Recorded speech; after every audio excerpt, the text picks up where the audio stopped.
जय हिंद दोस्तों। हम लोग पॉलिटी के रिवीजन कर रहे थे। उसी क्रम को आज जारी रखते हुए पॉलिटी से टॉप 20 इम्पॉर्टेंट क्वेश्चंस जो सभी एग्जाम पॉइंट ऑफ व्यू से काफ़ी इंपॉर्टेंट क्वेश्चंस होंगे, ये काफ़ी सिलेक्टेड क्वेश्चंस मैंने उठाए हैं। तो आप इस वीडियो को अंत तक ज़रूर देखें। इससे पहले का वीडियो आप यदि नहीं देखे हो तो जाके एक बार प्लेलिस्ट में आप चेक कर लेना और देख लेना, काफ़ी आपको लिए फ़ायदेमंद होगा। तो चलिए हम आज का पहला क्वेश्चन की ओर बढ़ते हैं।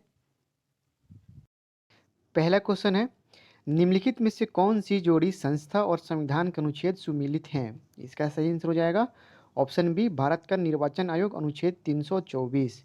बाकी तीनों ऑप्शन गलत मिलाए हुए हैं, आपका बी आंसर सही होगा। कुछ और फैक्ट्स को देखते हैं। अनुच्छेद 324 आपका निर्वाचन आयोग के गठन से संबंधित है। अनुच्छेद 124 जो है आपका सर्वोच्च न्यायालय के गठन के प्रावधान है। अनुच्छेद 315 संघ लोक सेवा आयोग से संबंधित है। अनुच्छेद 315 संघ लोक सेवा आयोग से संबंधित है। अनुच्छेद 332 याद रखिएगा, अनुच्छेद 332 जो है राज्य की विधानसभाओं में अनुसूचित जाति एवं अनुसूचित जनजातियों के लिए स्थानों के रक्षण से संबंधित है।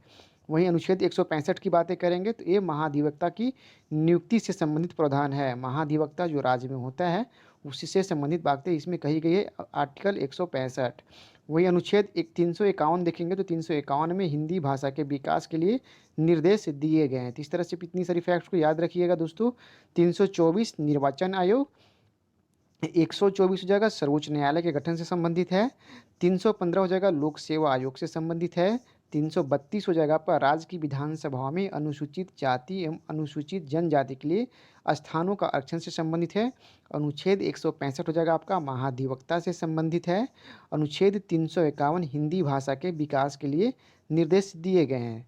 तो इतनी बातें आपको याद रखना है। चलिए नेक्स्ट क्वेश्चन देखते हैं। नेक्स्ट क्वेश्चन है, सरकार द्वारा शुल्क एवं कर लगाने का अधिकार संविधान की किस अनुसूची में उल्लेखित है? सरकारों द्वारा शुल्क एवं कर लगाने का अधिकार संविधान की किस अनुसूची में उल्लेखित है? बहुत ही इंपॉर्टेंट क्वेश्चन है, इसको याद रखिएगा। 7वीं अनुसूची में कर और शुल्क लगाने का अधिकार संविधान के 7वीं अनुसूची में उल्लेखित है। याद रखिएगा 7वीं अनुसूची है आपका डिवीजन ऑफ पावर, संघ सूची, राज्य सूची, समवर्ती सूची, ये 7वीं अनुसूची में ही सम्मिलित है। ठीक है, केंद्र एवं राज्य सरकारों द्वारा करों एवं शुल्कों का अधिरोपण के संबंध में विभिन्न मदे संविधान की 7वीं अनुसूची के तहत उल्लेखित है। तो इसको याद रखिएगा, काफ़ी इंपॉर्टेंट है। नेक्स्ट क्वेश्चन देखते हैं। नेक्स्ट क्वेश्चन है, कोएल्हो भारत के संविधान के किस अनुच्छेद से संबंधित है? कोएल्हो किस भारत के संविधान के किस अनुसूची से संबंधित है? इसका राइट आंसर हो जाएगा 9वीं अनुसूची से संबंधित है। याद रखिएगा दोस्तों, कोएल्हो के संविधान की 9वीं अनुसूची से संबंधित है। IR कोएल्हो बनाम तमिलनाडु राज्य में न्यायालय ने 9वीं अनुसूची की संवैधानिकता के संबंध में टिप्पणी की थी, जिसके अनुसार 9वीं अनुसूची में उल्लेखित सभी विषय न्यायिक समीक्षा के अंतर्गत आते हैं। यह था, इससे पहले यह समीक्षा के अंतर्गत नहीं आता था, इसके तरह यह न्यायिक समीक्षा के अंतर्गत आने लगा। ध्यान हो कि 9वीं अनुसूची ये प्रथम अनुसूची जो प्रथम संविधान संशोधन 1951 के तहत इसे जोड़ा गया था। याद रखिएगा 9वीं अनुसूची प्रथम संविधान संशोधन 1951 के तहत इसे जोड़ा गया था। चलिए और एक बात याद रखिएगा, 9वीं अनुसूची है, इससे ही भूमि सुधार भी आपकी 9वीं अनुसूची से ही संबंधित है। भूमि सुधार भी इम्पोर्टेंट है। यह पहला संशोधन था 1951 में, जिसके तहत ये जोड़ा गया था भूमि सुधार, 9वीं अनुसूची। नेक्स्ट क्वेश्चन देखते हैं। सूची 1 और सूची 2 को सम्मिलित करना है नीचे दिए गए कूट का प्रयोग करते हुए। तो चलिए इसको हम लोग सम्मिलित करते हैं। चलिए आपका हो जाएगा भारतीय संविधान का भाग 9। भाग 9 जो दोस्तों आपका है, ये भाग 9 आपका पंचायती राज से संबंधित है। इसको मिला दीजिए। भारतीय संविधान का भाग 9 जो है आपका पंचायत से संबंधित है। भारतीय संविधान का भाग हो जाएगा आपका 8। भाग 8 जो है आपका ये संघ क्षेत्र से संबंधित है, इसको याद रखिएगा। भाग 8 आपका संघ क्षेत्र से संबंधित है। 4A हो जाएगा दोस्तों ये मूल कर्तव्य। 4A जो है आपका मूल कर्तव्य से संबंधित है, याद रखिएगा। भारतीय संविधान का 9A जो हो जाएगा आपका नगर पालिका। याद रखिएगा नगर पालिका या 44th अमेंडमेंट, याद रखिएगा नगर पालिका से संबंधित। इस तरह से इसको सम्मिलित कर लीजिए। भारतीय संविधान का भाग 9 हो जाएगा आपका पंचायत से संबंधित। भाग 8 हो जाएगा आपका संघ क्षेत्र से संबंधित। 4 1 हो जाएगा मूल कर्तव्य से संबंधित। और 9A हो जाएगा नगर पालिका से संबंधित। चलिए नेक्स्ट क्वेश्चन देखते हैं। नेक्स्ट क्वेश्चन देखते हैं, निम्नलिखित में से कौन भारतीय संविधान के अंतर्गत सही सुमेलित नहीं है? निम्नलिखित में से कौन भारतीय संविधान के अंतर्गत सही सुमेलित नहीं है? तो इसको देख लीजिए।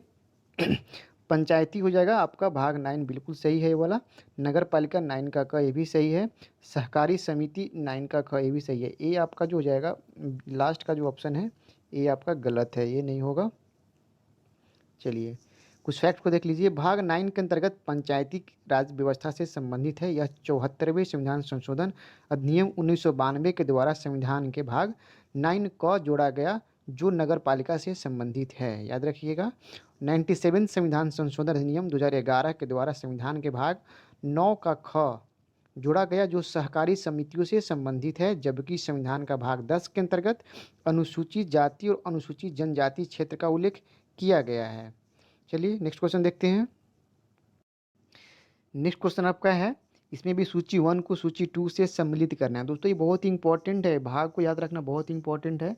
आप इस तरह से भाग, जितने भी भाग है जो इंपॉर्टेंट है आप इसको याद रखेंगे। चलिए इसको मिलाते हैं हम लोग।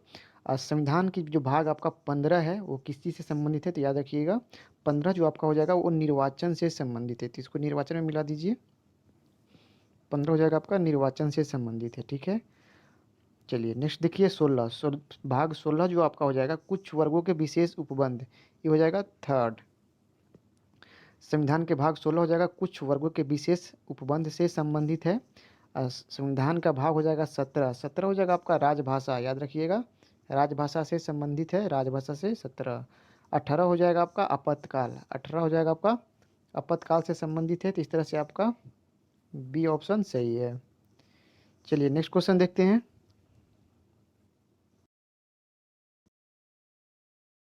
नेक्स्ट क्वेश्चन है, भारत के संविधान की प्रस्तावना में कितने प्रकार के न्याय, स्वतंत्रता, समानता एवं भ्रातृत्व की उसी क्रम में उल्लेख किया गया है? इसका राइट आंसर हो जाएगा 3, 5, 2, 1। याद रखिएगा भारतीय संविधान के प्रस्तावना में 3 प्रकार के न्याय, 5 प्रकार की स्वतंत्रता, 2 प्रकार की समानता एवं 1 प्रकार की भ्रातृत्व की उल्लेख किया गया है। तो याद रखिएगा 3 प्रकार के जो न्याय हो जाएगा आपका सामाजिक न्याय, आर्थिक न्याय और राजनीतिक न्याय। 3 तरह के न्याय का जिक्र किया गया है, सामाजिक न्याय, आर्थिक न्याय और राजनीतिक न्याय। 5 प्रकार की स्वतंत्रता का जिक्र किया गया, तो याद रखिएगा प्रस्तावना में 5 प्रकार की स्वतंत्रता का जिक्र किया गया है। वो हो जाएगा विचार की स्वतंत्रता, अभिव्यक्ति की स्वतंत्रता, विश्वास की स्वतंत्रता, धर्म और उपासना की स्वतंत्रता की जिक्र की गई है। और 2 प्रकार की समानता, 2 प्रकार की समानता का जिक्र भी किया गया है। तो याद रखिएगा इसमें 2 प्रकार की समानता का जिक्र किया गया है, प्रतिष्ठा और अवसर की समानता का उल्लेख है, प्रतिष्ठा और अवसर की समानता का उल्लेख किया गया है। चलिए नेक्स्ट क्वेश्चन देखते हैं हम लोग। नेक्स्ट क्वेश्चन है, भारतीय संविधान की प्रस्तावना में समाजवादी शब्द किस संशोधन के तहत जोड़ा गया था? भारतीय संविधान की प्रस्तावना में समाजवादी शब्द किस संशोधन के तहत जोड़ा गया था? तो इसका राइट आंसर हो जाएगा 42 संशोधन। 42वें संविधान संशोधन के तहत समाजवादी शब्द को जोड़ा गया था और पंथ निरपेक्ष और अखंडता शब्द, ये 3 बहुत ही इंपॉर्टेंट है, याद रखिएगा। 42वां संविधान संशोधन 1976, इसे मिनी कॉन्स्टिट्यूशन भी कहा जाता है। इसमें समाजवादी शब्द, पंथ निरपेक्ष और अखंडता को जोड़ा गया था। 3 बहुत ही इंपॉर्टेंट, याद रखिएगा दोस्तों। इससे पहले वाला वीडियो में मैंने नगर पालिका वाला 44th बोल दिया था, वो गलत बोला गया था, उसके लिए माफ़ी चाहेंगे। उसका 74th अमेंडमेंट होगा, नगर पालिका से संबंधित हो जाएगा 74। नेक्स्ट क्वेश्चन देखते हैं। नेक्स्ट क्वेश्चन है, समाजवादी तथा धर्मनिरपेक्ष शब्द संविधान की प्रस्तावना में सम्मिलित किए गए थे। समाजवादी तथा धर्मनिरपेक्ष शब्द संविधान के प्रस्तावना में सम्मिलित किए गए थे 42 अमेंडमेंट के थ्रू। अभी बताए थे आपको समाजवादी, पंथ निरपेक्ष और अखंडता शब्द को जोड़ा गया था 42 अमेंडमेंट के तहत। नेक्स्ट क्वेश्चन देखते हैं।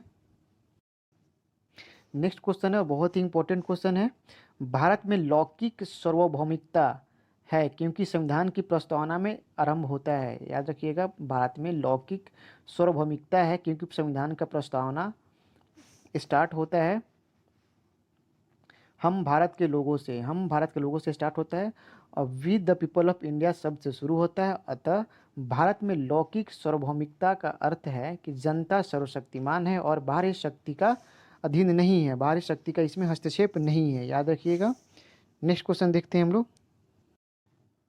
नेक्स्ट क्वेश्चन है, भारत के संदर्भ में निम्न में से कौन सा धर्मनिरपेक्ष शब्द का सही भाव व्यक्त करता है? याद रखिएगा, इसमें पूछ रहा है कि धर्मनिरपेक्ष शब्द का सही भाव कौन सा शब्द व्यक्त करता है।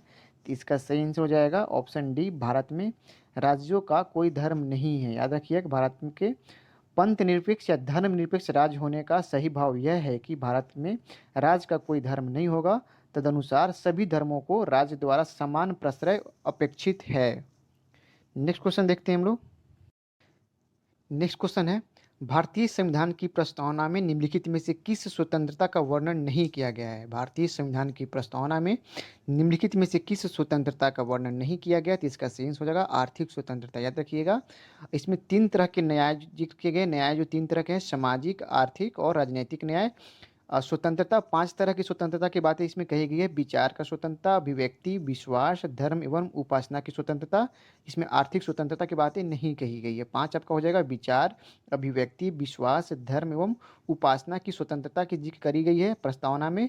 और 2 तरह के समानता हो जाएगा, प्रतिष्ठा और अवसर की समानता का वर्णन किया गया, परंतु आर्थिक स्वतंत्रता का उल्लेख नहीं किया गया है। ठीक है, नेक्स्ट क्वेश्चन देखते हैं। नेक्स्ट क्वेश्चन है, निम्नलिखित में से किसने भारतीय संविधान की प्रस्तावना को हमारे संप्रभु प्रजातांत्रिक गणतंत्र की जन्म कुंडली कहा था? याद रखिएगा, के.एम. मुंशी ने कहा था ये वाला स्टेटमेंट। कुछ और स्टेटमेंट से हम लोग देख लेते हैं एक बार।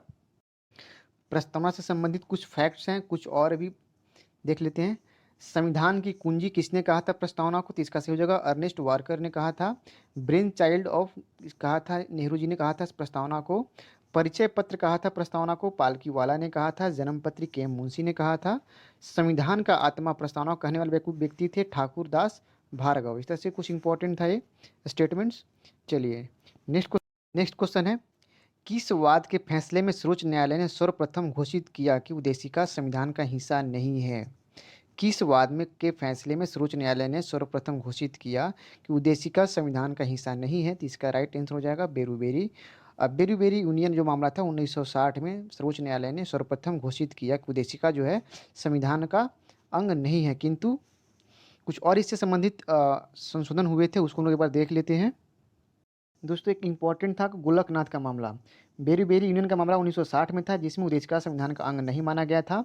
एक आपका था गोलकनाथ मामला वर्ष 1967 के तहत उद्देशिका, इसमें बोला गया, इस निर्णय में बोला गया कि उद्देशिका संविधान निर्माताओं के मन की कुंजी है। जहाँ भी संविधान का भाषा अस्पष्ट और संदिग्ध होगा वहाँ उसके अर्थ को स्पष्ट करने के लिए उद्देशिका का सहारा लिया जाएगा। तो यह कुछ क्लियर नहीं था। फिर एक अगला अमेंडमेंट होता है केशवानंद भारती बनाम केरल राज 1973। इसको याद रखिएगा, केशवानंद भारती बनाम केरल राज 1973। इसमें कहा गया कि उद्देशिका संविधान का भाग है। इसमें उद्देशिका को संविधान का भाग कह के एक्सेप्ट किया गया। इसके पीछे यह तर्क दिया गया था कि संविधान के अन्य सभी उपबंध में अधिनियमित किए जा चुके थे, उसके बदले प्रस्तावना को अलग कैसे किया जा सकता है? इस तरह से अनुच्छेद 368 के अधीन उद्देशिका में भी संशोधन किया जा सकता है, किंतु उद्देशिका में निहित संविधान के बुनियादी तत्वों में संशोधन नहीं किया जा सकता। इस तरह से केशवानंद भारती बनाम केरल राज्य में इसमें संशोधन किया सकता है। इस चीज़ को संविधान ने एक्सेप्ट किया था न्यायालय ने। ये बहुत इंपॉर्टेंट है, याद रखिएगा। नेक्स्ट क्वेश्चन देखते हैं। नेक्स्ट क्वेश्चन है, नीचे 2 कथन दिए गए, जिनमें से एक कथन ए और दूसरा कथन आर है। इसको आपको देखना है। चलिए देखते हैं। कथन ए क्या कहता है? भारत एक संपूर्ण प्रभुत्व संपन्न समाजवादी धर्मनिरपेक्ष लोकतांत्रिक गणराज्य है। यह बिल्कुल स्टेटमेंट सही है। भारत एक संपूर्ण प्रभुत्व संपन्न समाजवादी धर्मनिरपेक्ष लोकतंत्रात्मक गणराज्य है। यह बात सही है। इससे 42वें संविधान संशोधन 1976 के द्वारा संपूर्ण प्रभुत्व संपन्न लोकतंत्रात्मक गणराज्य के स्थान पर प्रतिस्थापित किया गया था। ये भी सही है। इस तरह से इसका आंसर दोस्तों हो जाएगा आपका, याद रखिएगा, इसका आंसर हो जाएगा ए। ये दोनों स्टेटमेंट इसका सही है, तो ए इसका सही आंसर हो जाएगा। चलिए नेक्स्ट क्वेश्चन देखते हैं हम लोग। नेक्स्ट क्वेश्चन है, संविधान की प्रस्तावना का विधिक स्वरूप क्या है? संविधान की प्रस्तावना का विधिक स्वरूप क्या है?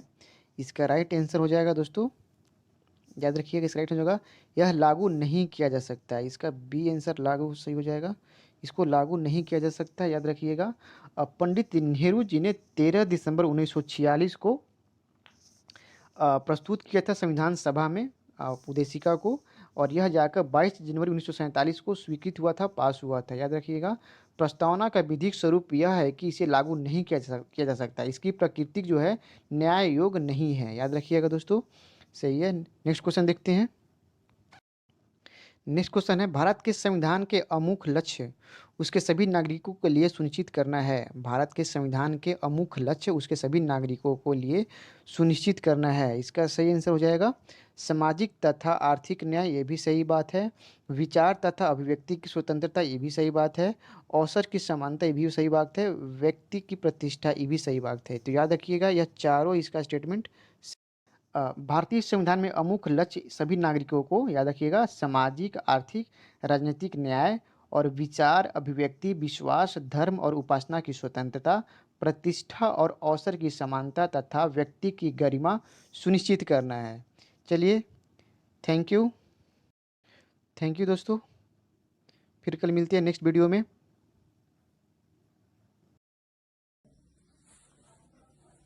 थैंक यू दोस्तों, वीडियो अच्छा लगा हो तो लाइक करें, नहीं भी अच्छा लगा हो तो भी लाइक एंड सब्सक्राइब जरूर करें। धन्यवाद।